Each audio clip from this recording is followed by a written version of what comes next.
And we're back to learning Photoshop in a year, day 26.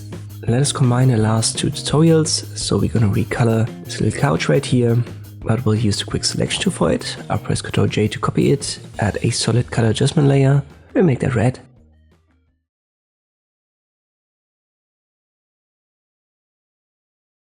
I switch to the layer mask and then I press Ctrl I to invert it. We went over all of that in previous tutorials. And now I want to select the sofa. To do that, I have to be on the sofa layer, original copy. And then I use the quick selection tool here. W is the short key. I use the second mode for adding and I make it a bit bigger. Press enter and then left click drag over the couch.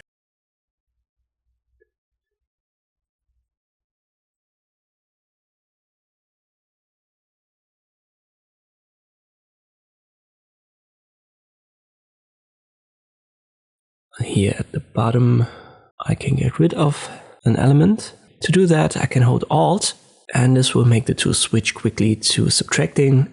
You can see that up here, it's the third mode. So if I hold Alt, this cursor changes from plus to minus. This makes it switch from adding mode to subtracting.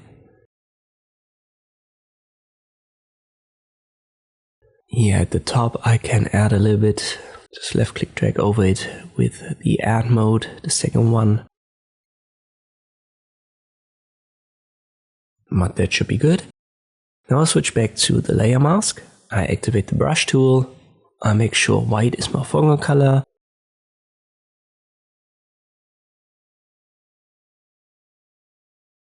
I have to make this a bit bigger as well. And now I simply paint over my selection. And as I'm on the layer mask, this will give me the red color back.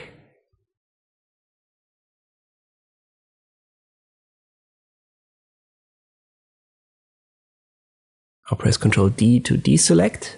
And here's a little bit more detail that it missed. So I go down with my brush to, let's say, 10 pixels. Left click drag over it. I'm still in the layer mask. This makes it red. Ctrl 0 to zoom out to canvas size level. I switch back to the solid layer and now I use a different blending mode. Let me try overlay this time.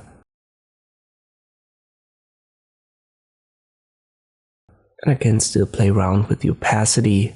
So if this color is too extreme, just go down here with a left click drag.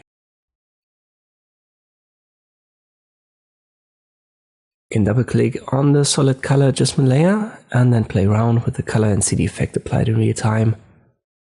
And you can see how this makes it way quicker, way easier to recolor objects. Obviously you have to have a good contrast between the object and the background for the quick selection tool to work properly. But in many cases it's worth it to try it out first before you do it manually like we did in previous tutorials. As always, try it out yourself. You will find the image in the video description link below. Hope this video was helpful, thank you for watching and I'll see you next time.